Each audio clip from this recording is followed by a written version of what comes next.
Welcome to BTS physics classes. जय हिंद बच्चों। आज का वीडियो पढ़ाई से संबंधित नहीं है, लेकिन उससे बढ़ के मतलब ये कि आज हम बात करने वाले हैं कि लॉकडाउन के बाद दैट मीन्स जब प्रॉपर वे में हमारा ऑफलाइन क्लास चालू होगा तो हमारा मैनेजमेंट सिलेबस को लेकर क्या हो, चाहे वो फिजिक्स का हो चाहे वो किसी भी सब्जेक्ट का हो, सभी की रणनीति आपको माइंड में सेट होनी चाहिए। उसी के लिए हम लोगों ने एक मैनेजमेंट तैयार किया है 3 स्टेप में, जो आपके लिए काफ़ी महत्वपूर्ण है, खासकर 12th के स्टूडेंट्स जो 2021 में एग्ज़ाम देंगे उनके लिए। इसलिए कि सरकार कोई गाइडलाइन जारी नहीं कर रही है। आज 7 जुलाई है और अभी तक कोई गाइडलाइन नहीं है स्पष्ट रूप से कि कब क्लास खुलेगी, चाहे वो प्राइवेट संस्थान हो चाहे वो सरकारी संस्थान हो। तो इस स्थिति में चाहे पेरेंट्स हों, चाहे टीचर्स हों, चाहे स्टूडेंट्स हों, सभी लोग की मानसिकता जो है वो अफरा तफरी में पहुंच चुकी है। एक आशंका की दृष्टि से, शंका की दृष्टि से वो देख रहे हैं कि आखिर सिलेबस का क्या होगा, कैसे हम स्टडी करेंगे। इसी के लिए हमने एक वीडियो बनाया, इस वीडियो को, ताकि आपके माइंड को कुछ हद तक शांत किया जा सके। घबराने की बात नहीं है। तो 3 स्टेप को गौर से आपको समझना है। हालांकि जल्द से जल्द कोचिंग संस्थानों या प्राइवेट संस्थानों या सरकारी संस्थान को खोलने की गाइडलाइन जारी करे। केंद्र और राज्य ये दोनों की जिम्मेवारी है कि एजुकेशन को निश्चित तौर पे ध्यान दिया जाए। जिस तरह से कोविड-19 समस्या को हल करने के लिए केंद्र और राज्य एक प्लेटफॉर्म पर आकर सभी एक साथ सहमति बना करके देश को लड़ने के लिए तैयार किया, ठीक उसी प्रकार से एजुकेशन कोविड-19 से ज़्यादा खतरनाक हो जाएगा अगर हमने उस पर ध्यान नहीं दिया।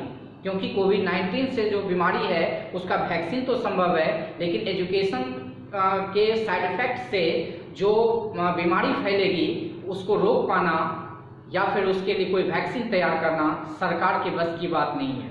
इसलिए हमें चाहिए, हमारी सरकार को चाहिए, और केंद्र सरकार हो या राज्य सरकार हो, उनकी नैतिक जिम्मेदारी बनती है कि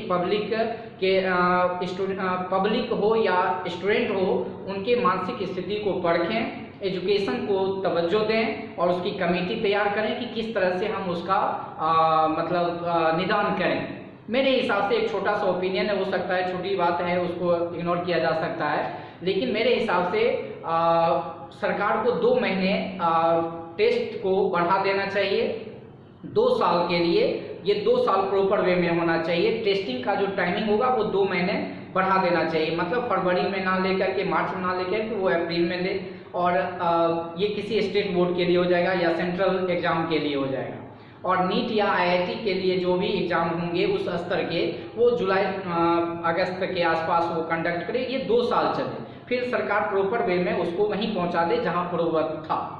अब सवाल ये उठ रहा है कि ऐसा क्यों करना चाहिए। तो ऐसा इसलिए करना चाहिए कि ऐसा कहीं से उड़ता उड़ता न्यूज आया कि सरकार शायद सिलेबस की कटौती कर रही है। तो मेरे हिसाब से सिलेबस की कटौती करना ये उचित नहीं होगा, इसलिए कि हम बच्चों को प्रिपेयर करते हैं नॉलेज के लिए।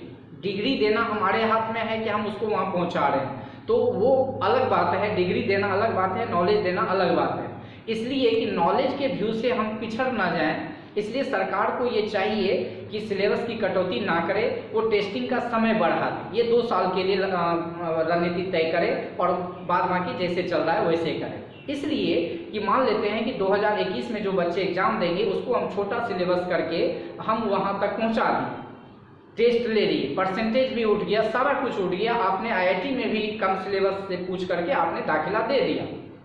लेकिन जब वो जाएंगे कॉलेज में, चाहे वो मेडिकल कॉलेज में जाएं, इंजीनियरिंग कॉलेज में जाएं या ITI करे या जो भी करे, तो ये बंदा सिलेबस तो कम पढ़ा, और जो बंदा पहले गया वो तो सिलेबस ज़्यादा पढ़ा, और फिर बाद में भी जो बंदा जाएगा वो सिलेबस ज़्यादा पढ़ के जाएगा। तो इसका मतलब ये है कि ये जो बंदा है वो जो 4 साल 5 साल बिताएगा कॉलेज में, तो उस दोनों के बनिस्पत जो है वो कमज़ोर फील करेगा मेरे हिसाब से। अब यहाँ पर है कि हमको उसको मैनेज करना है, सिलेबस को मैनेज नहीं करना, टाइमिंग को मैनेज करना है। तो इससे क्या हुआ कि सिलेबस के तौर पे बच्चे स्ट्रॉन्ग होंगे। अगर 2 महीने 2.5 महीने भी उसको हम एक्स्ट्रा टाइम दे दें तो वो मैनेज कर लेंगे। इससे क्या होगा कि उसके सिलेबस पर भी इफेक्ट नहीं पड़ेगा, उसके स्टडी पर भी इफेक्ट नहीं पड़ेगा। ये जब पूरे विश्व की बात है तो ऑब्वियस है कि हम समझ सकते हैं ये सरकार और केंद्र सरकार और राज्य सरकार के सहमति से ऐसा बनेगा, क्योंकि एक राज्य भी अगर पीछे पिछड़ता है तो फिर केंद्र के लिए समस्या बनती है। तो ये सारे स्टेट के लिए और केंद्र के लिए ये कमेटी बनाई नहीं होगी, उसको सहमति प्रदान करनी होगी और जल्द से जल्द करनी होगी, तब जाके ये कहीं होगा। तो वो सबको एक साथ लेकर के कमेटी बना करके उसको आगे बढ़ाया जाए और गाइडलाइन तैयार करके उसको खोलने की कोशिश की जाए। क्योंकि सारी चीज़ें खुल चुकी हैं, लोग बाहर आ रहे हैं, तो भाई एजुकेशन के लिए हम क्यों बाहर नहीं आ सकते हैं। तो एक मतलब प्रोसेस जो होता है कि सावधानी बरतना चाहिए, ये स्ट्रिक्ट होना चाहिए, सारे सामान होने चाहिए टेस्टिंग के लिए, ये सारे उपलब्ध होने चाहिए। हम प्रत्येक हॉस्पिटल में दे नहीं सकते हैं, प्रत्येक संस्थान में दे नहीं सकते हैं, लेकिन हमारे लोकल जो डिस्ट्रिक्ट है, ये प्रखंड है, वहाँ पे उपलब्ध होने चाहिए, जिससे कि उसकी टेस्टिंग कोई भी थोड़ा सा भी आशंका अगर हो तो उसको हम टेस्टिंग करें और उसको सही जगह पहुँचाएं। खैर, हम बात कर रहे हैं स्टूडेंट से और उनके पेरेंट्स से, क्योंकि राजनेता क्या करेंगे नहीं करेंगे ये उसका मैटर है, क्योंकि उसको हर तरह से सोचना है। लेकिन हम लोगों को अपने तरह से सोचना है, क्योंकि हमको घाटा है, पेरेंट्स को घाटा है, टीचर्स को घाटा है या फिर स्टूडेंट को घाटा है। इसलिए हम लोगों को रणनीति बनानी होगी कि हमको कैसे आना है। राजनेता क्या कर रहा है नहीं कर रहा है उससे हमको बस नहीं है, क्योंकि उसका काम है राजनीति करना, वो अपने फायदे के लिए काम सोचेगा, चाहे जनता कहीं चली जाए, अपना काम भाड़ में जाए जनता, अपना काम बनता। लेकिन हम ये बात कर रहे हैं कि हम लोगों को क्या करना चाहिए, हम क्यों बैठे हुए हैं। बच्चे हमारे बिगड़ेंगे, हथियार अगर कल को उसने उठाया तो पहली गोली हमारे ऊपर दागी जाएगी। तो ये कहीं ना कहीं हम लोगों को सोचना है, सरकार करे या ना करे, तो हम लोगों को एक रणनीति तैयार करनी चाहिए जिससे कि हम लोग आगे बढ़े। तो हम प्रयास किए हैं कि बच्चों के लिए जहाँ तक हमारी पहुँच होगी वहाँ तक हम चाहते हैं कि आपको एक बेहतर माहौल देने की कोशिश करें, हर संभव प्रयास करें। उसके लिए हमने 3 स्टेप तैयार किया है, जिसके लिए आपको सिलेबस के बारे में चिंता करने की जरूरत नहीं होगी। हम बात कर रहे हैं फिजिक्स की। इसी तरह से अगर अदर सब्जेक्ट का भी रणनीति तैयार हो जाए तो फिर कोई खास प्रॉब्लम नहीं होगी।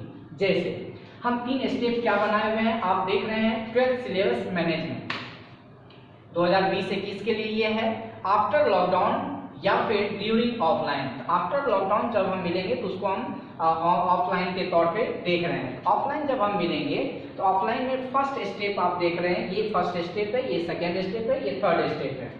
फर्स्ट स्टेप में क्या है, ये बिफोर लॉकडाउन या नॉर्मल क्लास, ये हम लोग जो टारगेट लिए थे, हम लोगों का टारगेट क्या था एक नॉर्मल क्लास के तौर पे। आपको हमने कहा था कि हम इलेक्ट्रोस्टैटिक पूरे फिजिक्स सिलेबस को 5 पार्ट में हम बांटे हुए हैं, electrostatics, electric current, electromagnetism, modern और लाइट, जिसका कोड वर्ड आप यहाँ देख सकते हैं। इलेक्ट्रोस्टैटिक्स का हो गया ECS, जिसको हमने कहा था कि 2 मंथ हम लेंगे, इलेक्ट्रिक करंट 1 मंथ लेंगे, इलेक्ट्रोमैग्नेटिज्म 2 मंथ लेंगे, मॉडर्न 2 मंथ लेंगे और लाइट 2 मंथ लेंगे। अब यहाँ पे 1 मंथ एक्स्ट्रा है, ये हमारा BC है, बेसिक कॉन्सेप्ट। ये क्या है, BC यानी बेसिक कॉन्सेप्ट प्लस MT यानी मैथमेटिकल टूल्स। ये 1 मंथ इसके लिए, मतलब क्या क्या 11th का पार्ट हमको 12th में जरूरी पड़ता है और मैथमेटिकल टूल्स जैसे differentiation, integration, function, maxima minima, ये सारी चीज़ें हमने बताई हुई हैं। तो ये सारा चीज़ पढ़ने में लगभग 1 महीना लेता है, जो कि हम पढ़ चुके हैं। अब है कि टोटल हमको कितना मंथ चाहिए था, तो 2, 4, 8, 1, 9, 1, 10 यानी 10 मंथ की हमको रिक्वायरमेंट थी। इसके अलावे हम लोग स्मार्ट क्लास भी कर रहे थे। स्मार्ट क्लास कर रहे थे हम लोग MWF या TTS में। MWF का मतलब मंडे, वेडनेसडे, फ्राइडे, और TTS का मतलब ट्यूसडे, थर्सडे एंड सैटरडे। इसमें हम एक्स्ट्रा क्लास करते थे जो कि 1 बजे से चलता था। तो अब यहाँ पर हम बात करते हैं ये 10 मंथ, तो टोटल टाइम हमको कितना चाहिए था, 10 मंथ। हमने टारगेट क्या लिया था, नवंबर लास्ट में हमको सिलेबस को कमांड कर लेना है और दिसंबर और जनवरी में कुछ एक्स्ट्रा क्वेश्चन बैंक वगैरह ये सब देखेंगे। लेकिन सारा का सारा धूमिल हो गया। अब धूमिल हो गया तो उसके अलावे हम लोग ये जो 10 मंथ लगता था वो किस हिसाब से लगता था, हमारा जो शेड्यूल था वो पर डे का क्लास पीरियड जो होता था वो मात्र 30 से 35 मिनट का होता था। अब संडे मेरा ऑफ होता था, तो अब इसके बावजूद हम 10 मंथ लेते थे। सवाल ये उठ रहा है कि अब हमको कितना समय चाहिए, तो अब हमको समय चाहिए, टाइम रिक्वायर्ड 8 मंथ चाहिए। 8 मंथ चाहिए क्यों? ये 2, 2 4, 2 6, 1 7, ये तो पढ़ चुके हैं, इसमें से कुछ टॉपिक पढ़ चुके थे, लगभग 1 मंथ का सिलेबस हम पढ़ चुके थे। 1 मंथ इसके लिए, यानी कि हो गया ये 7, 8, यानी 8 मंथ और हमको चाहिए नॉर्मल डे के हिसाब से, मतलब 30 से 35 मिनट का यदि क्लास है, 40 मिनट का क्लास है, उसके हिसाब से हमको चाहिए।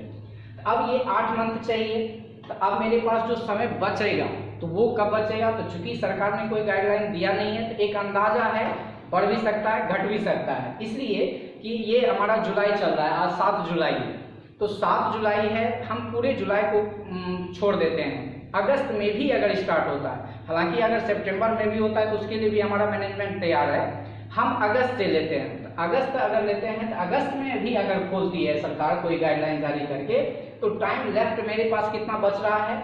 अगस्त, सितंबर, अक्टूबर, नवंबर, दिसंबर, जनवरी और फरवरी। ये फरवरी हम इसलिए ले रहे हैं, हालांकि बिहार सरकार फरवरी में टेस्ट लेती है और केंद्र सरकार मार्च में लेती है। केंद्र सरकार और राज्य सरकार को ये चाहिए कि वो अपना क्या करे कि थोड़ा सा टाइमिंग को बढ़ाए, यानी कि अप्रैल में ले, तो इससे क्या होगा, बच्चों को 2 महीने का एक्स्ट्रा टाइम मिल जाएगा, तो कुछ मैनेजमेंट आ जाएगा। इसका मतलब ये है कि फरवरी तक हम मान लेते हैं कि पढ़ेंगे, ठीक है।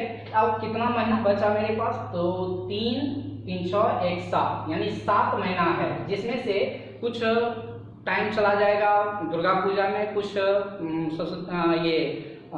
मतलब छठ पूजा में, कुछ दीपावली में, तो लगभग हाफ मंथ वो ले लेगा, तो 6.5 मंथ बचेगा, 6.5 महीना मेरे पास बचेगा। अब ये 6.5 महीने में ही हमको ये 8 महीना का सिलेबस कवर करना है, तो कैसे करेंगे? तो अब मेरे पास एक ऑप्शन है कि हम 1.5 घंटा 2 घंटा का आपको बुलाएं और पढ़ा दें, यानी कि 6 बजे वाला बैच है तो उसको 6 से 8 कर दें, 8 वाला है तो 8 से 10 कर दें, इस तरह से उसको कर दें। लेकिन आप सोचिए, अगर फिजिक्स का हम 2 घंटा कर दें तो फिर आपका कहीं पर और टाइम था, 6 से 7 यहाँ पढ़ते थे तो कहीं और पढ़ते थे, फिर कहीं और, तो उसमें अफरा तफरी मच जाएगा। तो उस स्थिति में आपके ऊपर एक बर्डन आ जाएगा, एक तो 10 घंटा का क्लास हो जाएगा, कहीं और भी 2 घंटा देगा, कहीं और 2 घंटा देगा, उस स्थिति में आपके साथ एक समस्या आ गई। तो इस वजह से हम 2 घंटा नहीं कर सकते, 1.5 घंटा नहीं कर सकते, लेकिन इतना जरूर कर सकते हैं कि जो हम 30 से 35 मिनट का क्लास करते थे उसको 50 मिनट का कर देते हैं। अब ये न्यू टाइम पीरियड हो जाएगा हमारा 50 मिनट। इससे क्या बेनिफिट मिलेगा? देखिए फायदा हम यहाँ जोड़ रहे हैं, 35 मिनट का था, 50 मिनट का कर रहे हैं, तो 15 मिनट मेरे पास एक्स्ट्रा आएगा। ऐसा संभव है, इसलिए कि यहाँ पर ये, हालांकि यहाँ पे अदर टीचर्स की भी भूमिका होगी, वो समय पर पढ़ाएं और समय पर छोड़ें। उससे क्या होगा कि 10 मिनट में बच्चे इधर उधर अपना मूव कर जाएंगे, और यदि वो लेट करते हैं तो वो दूसरे जगह भी लेट पहुंचेंगे। इस स्थिति में थोड़ा अफरा तफरी मचेगा, ये अदर टीचर्स का भी कोऑपरेशन होना अनिवार्य होगा। एनीवे, अब देखते हैं कि जब हम 50 मिनट का करेंगे उससे फायदा क्या मिलेगा।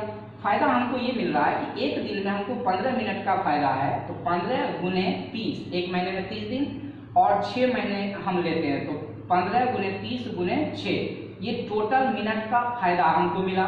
अब ये टोटल मिनट में हम 35 मिनट से भाग देते हैं तो ये एक क्लास में कन्वर्ट हो जाएगा, तो 35 से भाग दीजिएगा तो ये लगभग 75 के आसपास आएगा, तो मतलब 75 क्लास हमको एक्स्ट्रा मिल गया। सिर्फ 15 मिनट हम बढ़ाने से हम कितने मिनट का क्लास बढ़ा लिए? 75 क्लास बढ़ा लिए। तो 75 क्लास मतलब उसको महीने में कन्वर्ट कर देते हैं तो 2.5 मंथ हो जाएगा, क्योंकि 30 दिन का 1 मंथ हो गया। इसका मतलब ये 2.5 मंथ यानी 2.5 महीना हमको घट कितना रहा था, तो 6.5 महीना यहाँ हमारे पास था, 8 महीना हमको चाहिए, तो 1.5 महीना हमारे पास घट रहा था, और हमको बेनिफिट कितना मिल रहा है? 2.5 महीने का। तो दैट मीन्स अगर हमारा सितंबर में भी खुलता है तो हम मैनेज कर लेंगे। अब आते हैं कि सवाल ये है कि ठीक है, यहाँ तो हमने कवर कर लिया, लेकिन स्मार्ट क्लास का क्या? स्मार्ट क्लास क्या अपने जगह पे चलेगा? तो सोचिए नहीं चलेगा। इसलिए नहीं चलेगा क्योंकि ये 12 बजे 1 बजे चलता था, और कोई अदर टीचर का सिलेबस कहाँ है हमको नहीं मालूम, लेकिन ऐसी उम्मीद है कि वो हो सकता है कि एक्स्ट्रा क्लास के लिए भी वो आपको रोकेंगे। तो उस स्थिति में ये स्मार्ट क्लास हम देंगे, आप करिएगा या फिर वहाँ जाके सिलेबस कीजिएगा, तो आप उधर धुन में हो जाएंगे, तो आप ना इधर सीख पाएंगे ना उधर का सीख पाएंगे, धोबी का कुत्ता ना घर का ना घाट का। तो उस स्थिति में हम इसको पोस्टपोन कर देंगे। पोस्टपोन हम नहीं करेंगे, इसको शिफ्ट कर देंगे, छोड़ेंगे नहीं। इसको हम कर रहे थे ऑब्जेक्टिव और सब्जेक्टिव स्मार्ट क्लास के हिसाब से कर रहे थे ताकि आपको बेनिफिट पहुंचे। तो इसको हम शिफ्ट कर देंगे कहाँ, स्मार्ट क्लास को हम प्लस क्वेश्चन बैंक को शिफ्ट कर देंगे संडे में, इसलिए कि मेरा संडे ऑफ रहता था, हम उस संडे में कर देंगे। अब है कि संडे को करने से फायदा कितना मिलेगा, तो चूंकि मेरे पास 6 महीना का समय है तो एक महीने में कम से कम 4 से 5 संडे होता है, तो 4 से 5 संडे होता है तो 6 बचे 30, तो 30 क्लास हमको एक्स्ट्रा बेनिफिट मिल रहा है। इसका मतलब ये हो जाएगा कि हमारे पास ये संडे आ जाए, एक महीना हम इसमें कर पाएंगे। ठीक है, अब आते हैं, अब ये यहाँ पर संडे को चाहते तो 2 घंटे 3 घंटे भी दे सकते थे, लेकिन वो भी नहीं कर सकते, इसलिए कि हो सकता है अदर टीचर भी आपको प्रेशर देंगे कि नहीं हम 2 घंटा करेंगे, ये करेंगे, वो करेंगे, तो ये नॉर्मल क्लास में ही चलेगा, जैसे नॉर्मल चलता है वैसे चलेगा। 50 मिनट का अगर चलता है तो 50 मिनट ही, इसका मतलब 30 क्लास हमको ऐसे भी एक्स्ट्रा मिल जाएगा। तो ये ऑफलाइन के हिसाब से हम एक्स्ट्रा क्लास करते चले जाएंगे, जिसमें हम ऑब्जेक्टिव करते थे, सब्जेक्टिव करते थे, न्यूमेरिकल करते थे। अब है इतना आप सिलेबस तो कवर कर ली, वो तो मैनेजमेंट कर ली, लेकिन सिर्फ सिलेबस पूरा कर लेने से आपको नहीं कुछ होगा, नहीं हासिल नहीं होने वाला है। उसके लिए जब तक आप स्टेप 2 और स्टेप 3 से नहीं जोड़ते हैं तब तक इसका फायदा नहीं मिलेगा, इसलिए कि आपको वहां जाके लिखना भी है। इसका मतलब ये है कि स्टेप 2 हम आपके लिए लाएंगे। स्टेप 2 क्या है भाई, ये बीटीएस टॉनिक सीरीज है। बीटीएस टॉनिक सीरीज मतलब बीटीएस फिजिक्स टॉनिक सीरीज, तो फिजिक्स के लिए हम बात कर रहे हैं। ये 15 अगस्त से हम ऑनलाइन स्टार्ट करेंगे, तो इससे क्या होगा कि 15 अगस्त तक संभव है कि क्लास ऑफलाइन स्टार्ट हो जाए। उससे क्या होगा कि कुछ बंदे ऑफलाइन भी कर सकते हैं, ऑनलाइन भी कर सकते हैं, तो ऑफलाइन तो यहाँ पे कर ही लेंगे।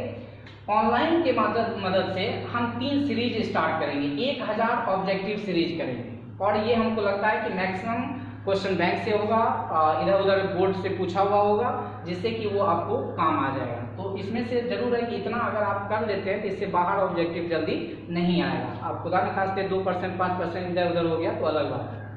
अब इसको कर लिए, जैसे पिछले 2 साल से हम करवा रहे हैं, उसमें से लगभग हमको लगता है कि 80% जो है वो आ जाता है। तो इसका मतलब है कि इतना अगर कर लेते हैं तो हमको काम आ जाएगा। अब इसको कर लिए 1 मार्क का 200 सब्जेक्टिव सीरीज हम लगभग 100 के आसपास करवाते थे, उसमें से लगभग आपका 5-6 आ जाता था।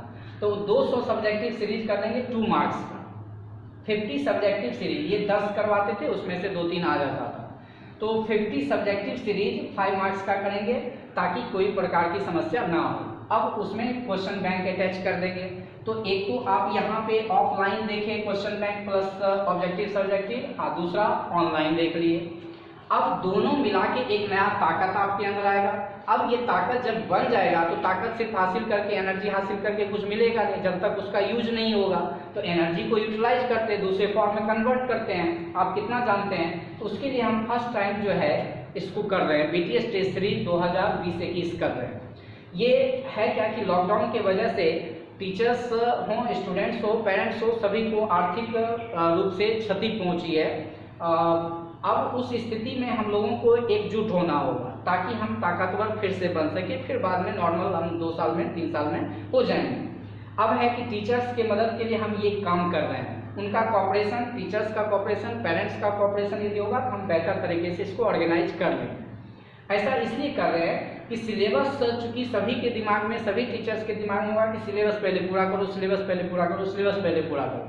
उस स्थिति में टेस्ट हो सकता है ऑर्गेनाइज ना हो पाए। उस स्थिति में हम इसको लाके आपको हम आसान करना चाह रहे हैं कि एक प्लेटफॉर्म पर आप टेस्ट की प्रक्रिया भी जारी रखें।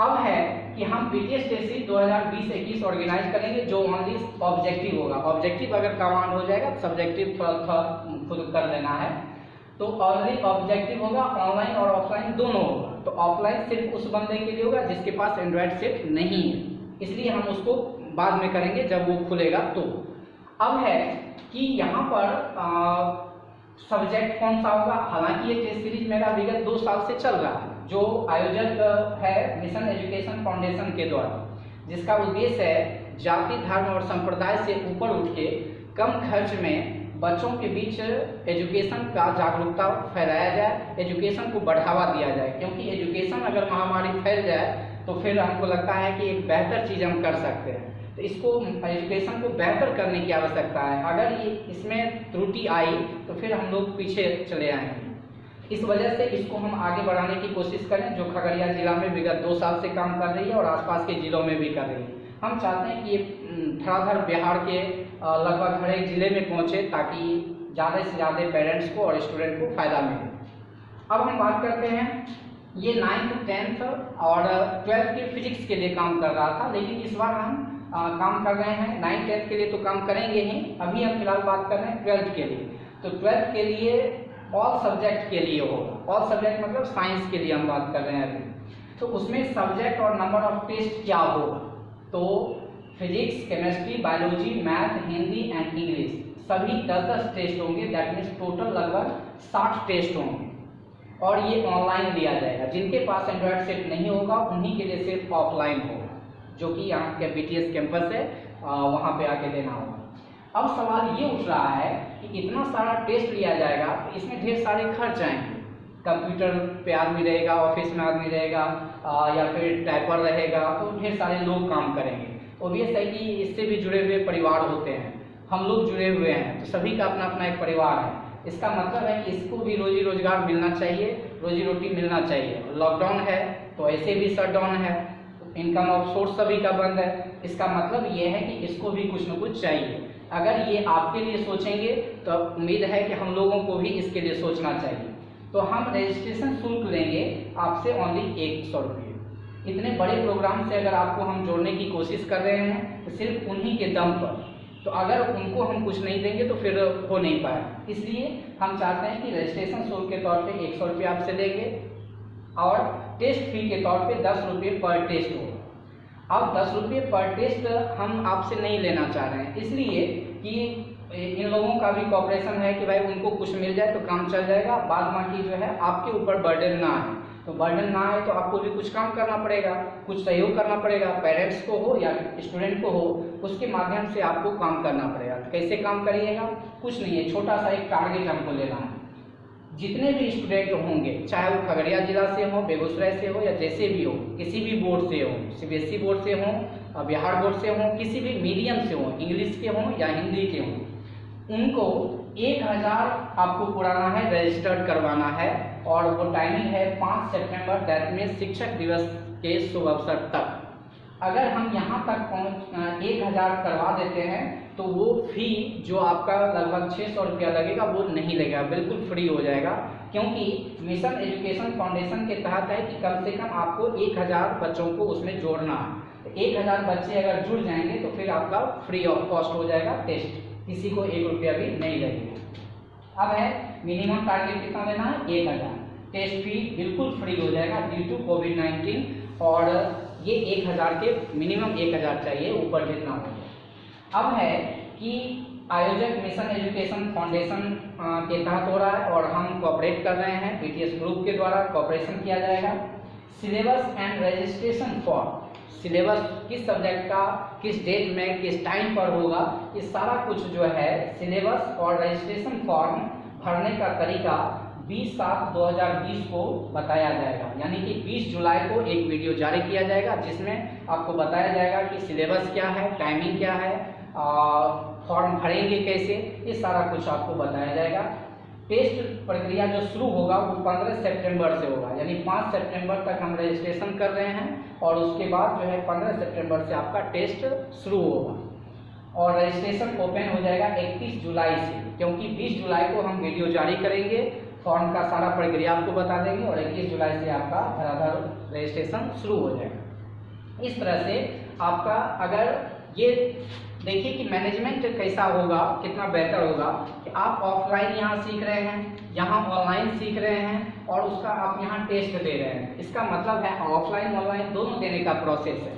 तो इस तरह से आप एक बेहतर चीज़ कर सकते हैं। ये जो मैनेजमेंट है एक गागर में सागर की तरह है। गागर मतलब होता है घड़ा और सागर मतलब होता है समंदर, यानी एक छोटे से घड़े में समंदर की तरह है, जो कि आपको कम खर्च में, यानी आर्थिक रूप से भी आपको मदद कर रहा है और शैक्षिक रूप से भी मदद कर रहा है, यानी स्ट्रॉन्ग कर रहा है। यही तो उद्देश्य है इस एजुकेशन फाउंडेशन का। इसका मतलब ये है कि हम लोगों को इसको बढ़ावा देना चाहिए, एजुकेशन आगे बढ़े, क्योंकि एजुकेशन अगर मेरा पीछे रह गया तो फिर वो जो महामारी फैलेगा वो कोविड-19 से भी ज़्यादा खतरनाक होगा, जिसको सरकार का बाप नहीं रोक सकता है। इस चीज़ के लिए हम लोगों को तैयार रहना होगा। तो आप लोगों को चाहिए कि इसको थोड़ा आगे बढ़ाइए और इस वीडियो को आगे शेयर कीजिए और ये वे जो है वो सिखाइए कि भाई ऐसा प्रोग्राम हो रहा है, प्रोग्राम के बारे में बताइए। यदि अच्छा लगता है तो आगे फॉरवर्ड कीजिए।